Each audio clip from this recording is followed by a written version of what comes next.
These big leaves use 2 stitches, or perhaps maybe 1 stitch and 1 technique, I don't know.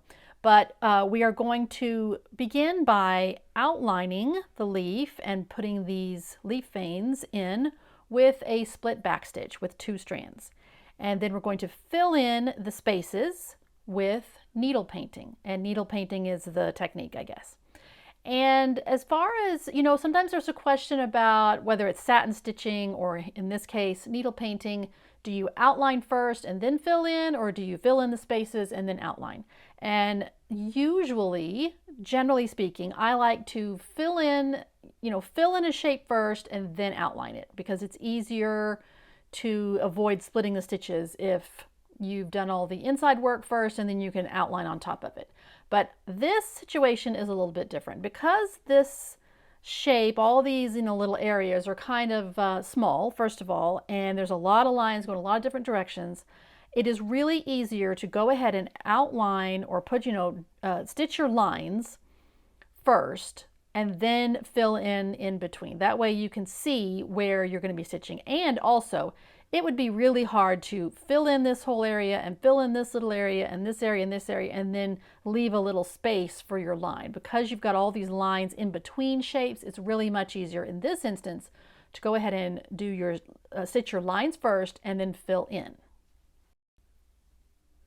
Now, I'm not going to show you the split back stitch because it's very simple and you don't really want to watch me do that. I've outlined, this side is finished, so I did all the outlining and I filled in. I've outlined and done all the veins on this side and I'm going to fill it in, and then the last thing I will do, this is the one line that I will do at the end or afterwards, is to put this middle vein. But for right now, here we are. I've done all the veins, stitched all the veins, and now I'm ready to do some needle painting. So let me talk a little bit about needle painting. Some people get intimidated by needle painting. There's no reason to, because it's really, in essence, very simple. Now, I'm about to talk a little bit about needle painting. If you've done some of my previous stitch-alongs and you have seen some of my other videos, you might already know how to do it, or you've already watched those videos. I have a really lengthy video that is all about needle painting on my YouTube channel if you wanted to watch that. If you've never done it, I go into great detail about what it is and what defines needle painting and how to go completely straight and completely curved. So it's a really very detailed video tutorial. That's a great one to watch if you really want to learn a lot in detail about needle painting. But let me just give you the super quick highlights version. So I'm going to do this with a marker because it's always simpler to just show you quickly with lines. So needle painting at its very basic is just straight stitches lined up next to each other with staggered ends. That's why it's also sometimes called long and short stitch, because some stitches are longer than others. Let me explain what I mean. So I'm going to do a shape here that is going to be very similar to the types of shapes we're doing on that leaf. So let's say, for instance, we are doing sort of a curved shape like that. All right, sort of straight, but a little bit of a curve to it. So I'm going to come in and let me show you this first. Quickly, at its very, very most basic, is needle painting is you're going to put in staggered stitches that are next to each other. So if I'm filling in a shape, I'm filling in this shape. There's my stitches. Okay, I'm going to start out with stitches all the way across. And then I'm going to fill that in so it's really, really full, making sure that all those stitches are different lengths. I do not want a straight line of stitching here like you would get with a satin stitch. I want to make sure that all these are staggered. Really, really fill in. I don't want to be able to see any of the fabric underneath here. So then when I come in with my second color, or you can do a second color, or you can also do the same color if you just need to fill in a whole shape with the same color but with this technique. Come in and now you're going to come up inside. Not see that very well, can you? You're going to come up inside that section, pull, so come up with a needle here and then take your needle down. And I'm going to do the same thing as I did before, making sure that All the stitches are staggered. The ends that are in this section and the ends that are down here.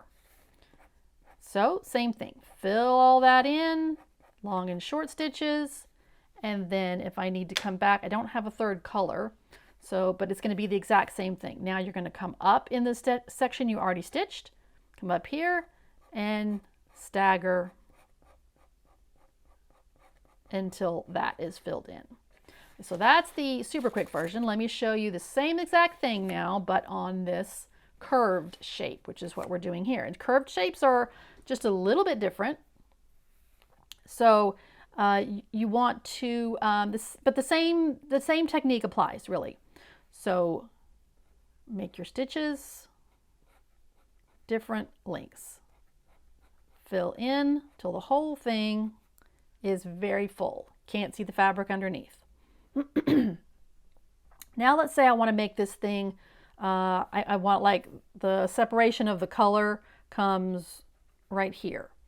All right, I can't make a long stitch all the way from here all the way down to here because of this curve. So I have to make more sections of shorter stitches. So now this time, now I will make my, so here the angle was about here. I'm using this curve as a judge. And now the angle, I'm going to use this curve, and so now the angle of these stitches is going to be here. So, but I'm doing the exact same thing. Come up in the previously stitched area, go down,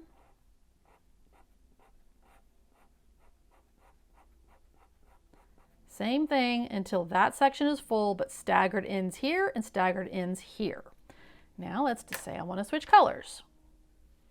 And I will say, as far as the sections, so when I am coming down into this next section, so this is going to be a different color down here.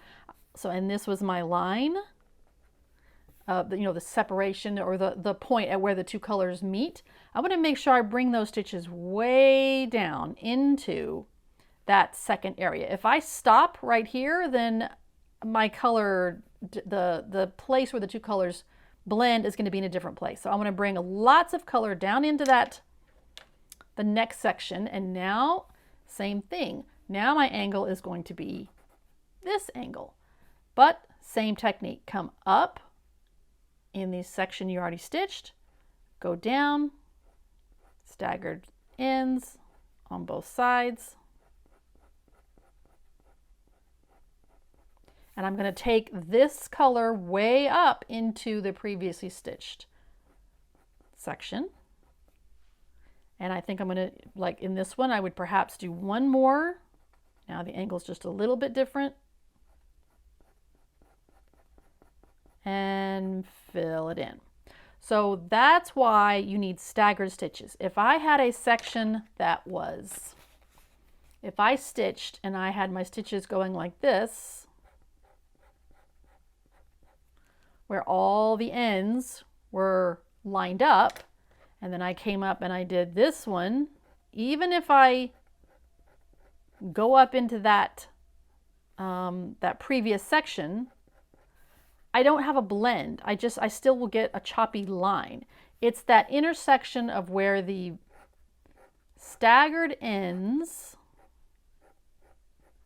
meet that you get. It's in this section right here where those staggered ends of both colors meet that you get the color blending. All right, so that's enough of my strange diagrams. Let me switch over here, close up my markers so they don't dry up. All right, so now let's do it in real life. Now ignore that I'm going to do this section right here. Let me get my first color I want to do. Hang on one second.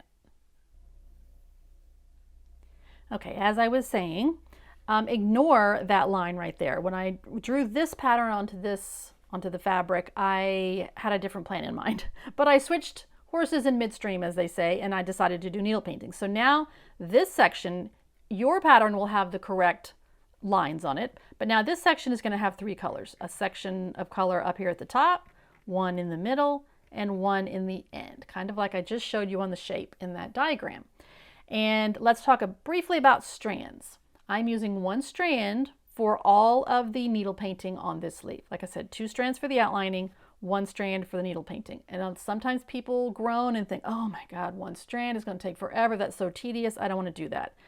And I used to think that too. You can needle paint with more strands. It just looks different. It looks chunkier. And these sections are so small. I think eventually, as you do a little bit more needle painting, you'll find that you actually love stitching with one strand because it gives you so much control about where you put the color and how the colors blend. So do not be intimidated or think it's just going to be super tedious with one strand. Besides, these are such small areas that they fill up very quickly. Regardless, so let's pretend that there's a line about right here. And I will also mention here that there's lots of lines on this leaf. Some you stitch with the veins and some are just like these white lines are just the lines that show the separation between colors. But there'll be a diagram that'll show you exactly where to stitch the veins. All right, let's get to needle painting. So here's my first color, this kind of rusty brown orange. And same as before. My angle is going to be sort of slightly angled this way, so I'm going to just make a bunch of. And on this first row, it doesn't matter which direction you go. And I generally like to just go across the shape and lay in some different spaced out stitches. And then, like satin stitch, I tend to go, work all the way across from left to right with the stitch one right next to another. Needle painting, I go back and forth and back and forth, kind of as the whim hits me, because these stitches sort of pile up on top of each other, which is fine. You want that. So you don't have to worry about working only left to right or right to left. You can go back and forth. And already, even though I'm only working with one strand, it's filling up pretty quickly. As I said, these shapes are really not huge shapes to fill up. So now I have that little area generally covered pretty well, but I want to bring this color a little bit further down so I have a lot of blending with the next color. So now it's important, I said before on this first section, it doesn't matter if you work this direction to here or this direction to here. Now when I start blending colors, as I said, I do want to come up in the area that I've already stitched and go down. And I'm now slightly changing my angle just a little bit using the curve of the outline as my guide.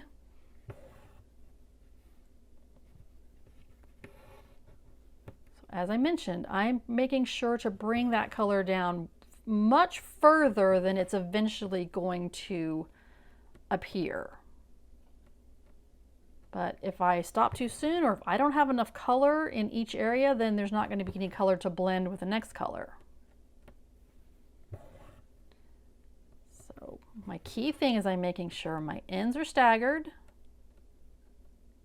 and that each section is completely covered.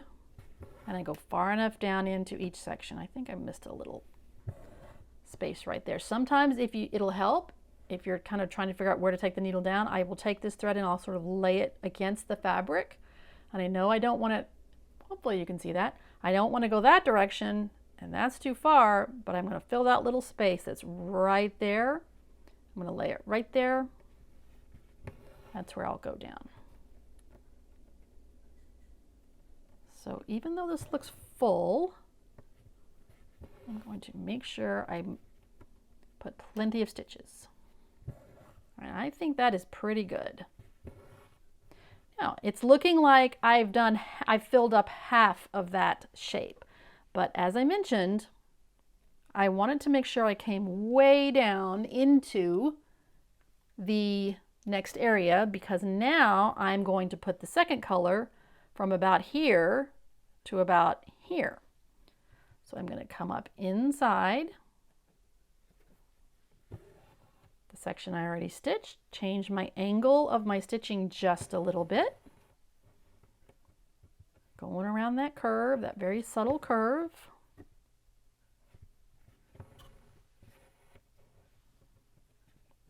And I usually like to bring like at least one stitch really way up in there. If it just looks like the colors aren't blending, I'll come up a little further, but I mean, that one's way up in there.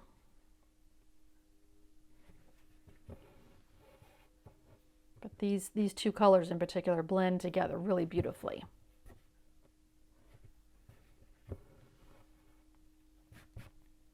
But other than that, it's the exact same technique that I just did. All these different lengths of stitches.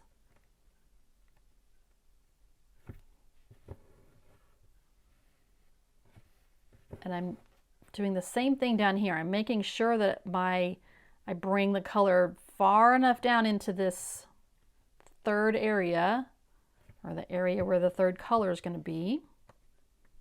And don't forget the edges right up against that outlining.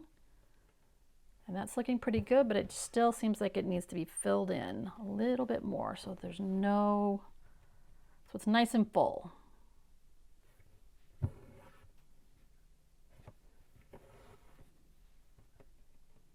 keep going a little bit more. I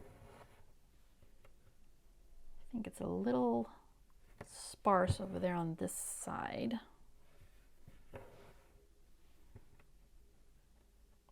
Make one really long stitch right there.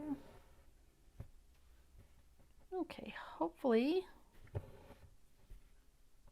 All right, I think that's good enough for that color. Let me grab the very last color. Kind of a lavender purple. Here it is. Okay, again, one strand and same exact thing. Change the angle slightly. I'm making sure I get right up under that outline stitching.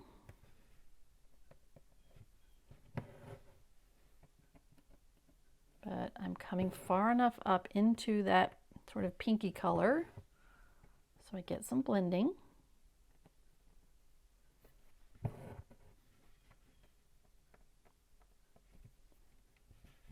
Just a little bit of color down here.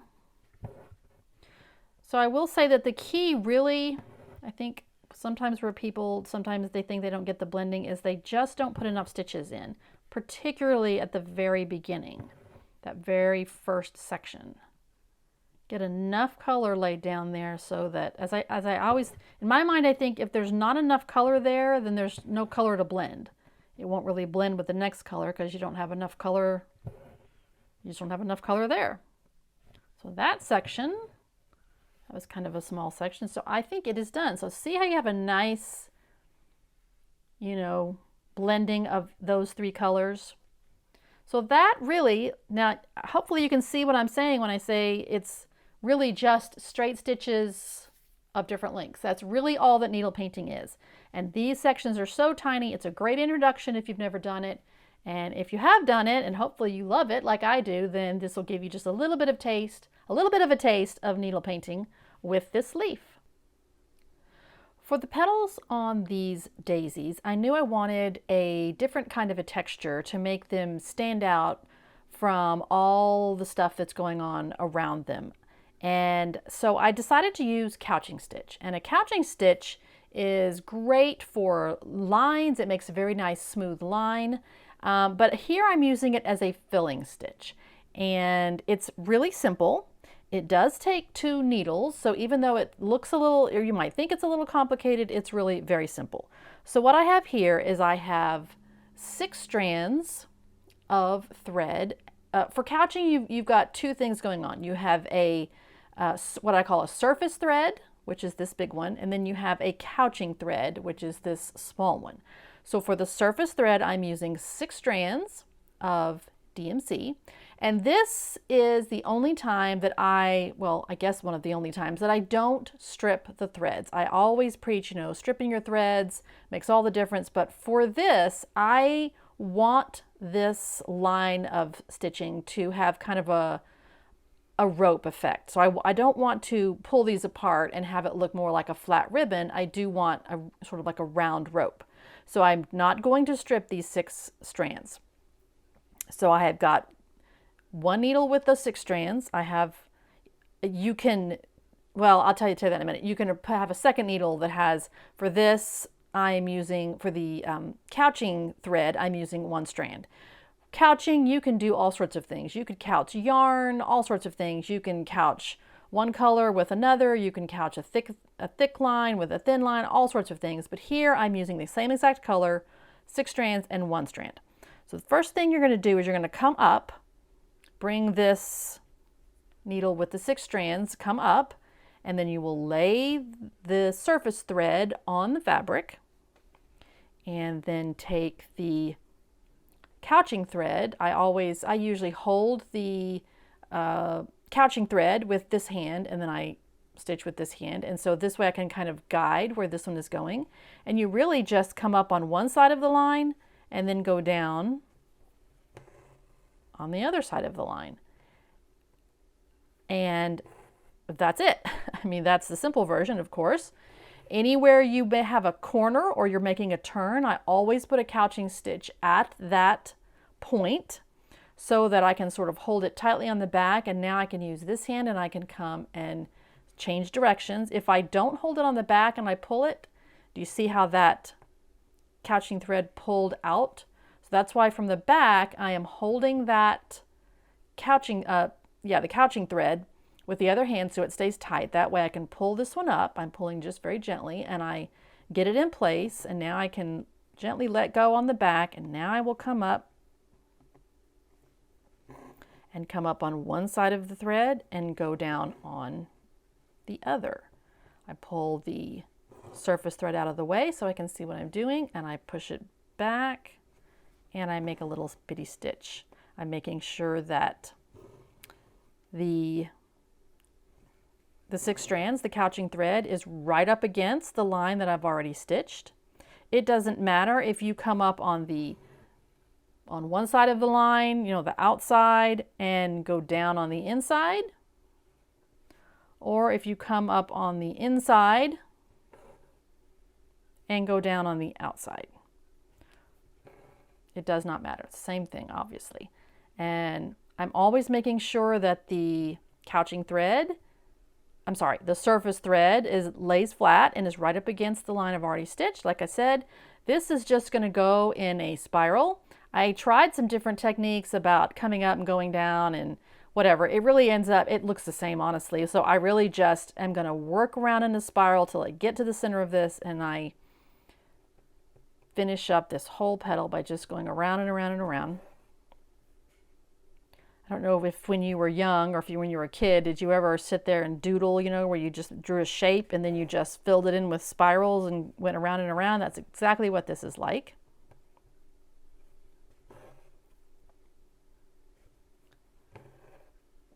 Really simple. And how far apart you put these little stitches on top really is always sort of based on how intricate your line is. If I was just stitching a straight line, I would not have to put in as many couching stitches, these little stitches to hold this in place. I could just do them, a 1/4 of an inch apart or 1/2 an inch apart. But because I'm working in kind of tight curves here, I'm putting them sometimes in these straighter areas, they're maybe a little bit less than 1/4 inch apart. When I get to a really tight curve, I put them closer together. But you'll be able to tell as you stitch it if your line of thread is following the curve the way you want it to. Whoops, just pull that right out.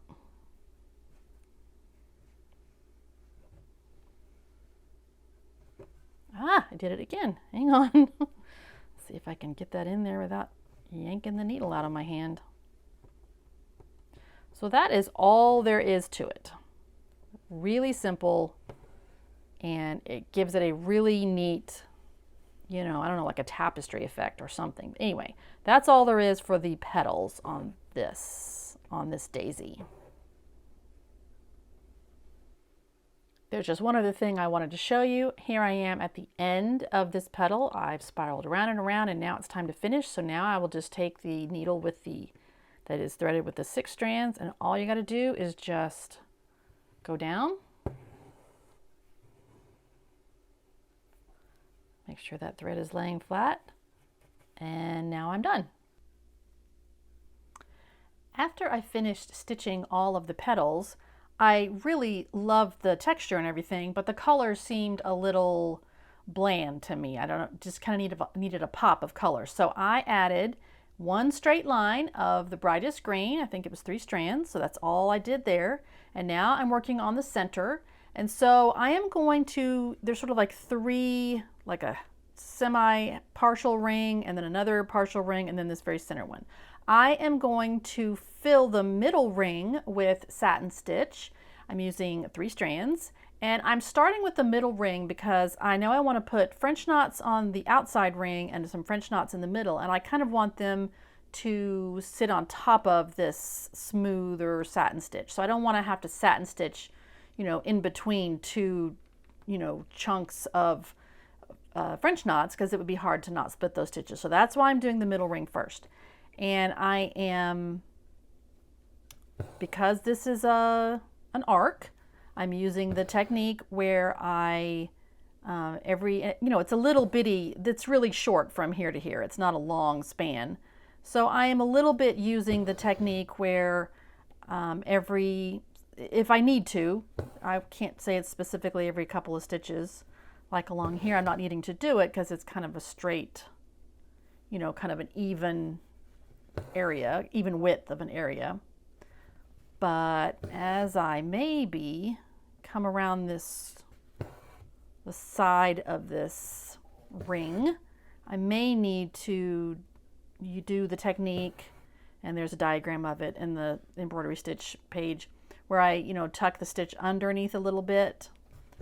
But surprisingly, I'm not needing to do it as much as you would think. You really ended up, I did it a little bit here on this end, and I'll probably do it over here on this end, but this is kind of a straightaway, you know, everything's an even width. So, but anyway, just a simple satin stitch, and just leave some space for those middle French knots.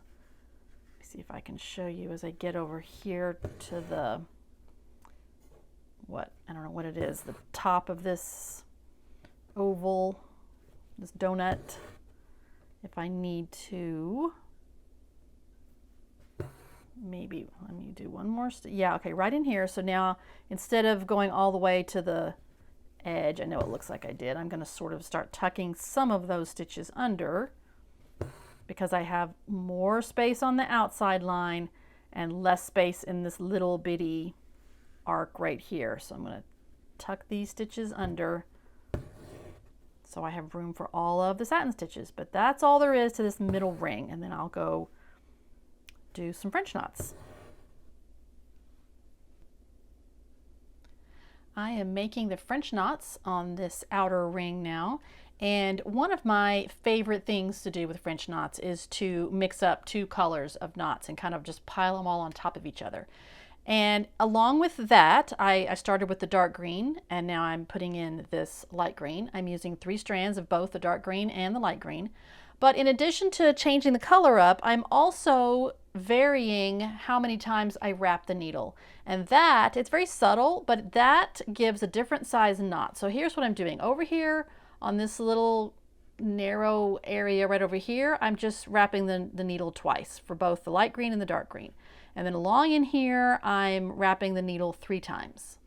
And then right here in the center part, which is kind of the most, you know, the most forward part of the design, you know, the part of the flower that would be closest to your eye, you know, essentially, I am making the French knots in here. I'm wrapping them 4 times, wrapping the needle 4 times for those. So they're a little bit bigger, and then 3 times over here and 2 times over here. So I'm just getting into the section where I am wrapping the needle 4 times. 1, 2, 3, 4.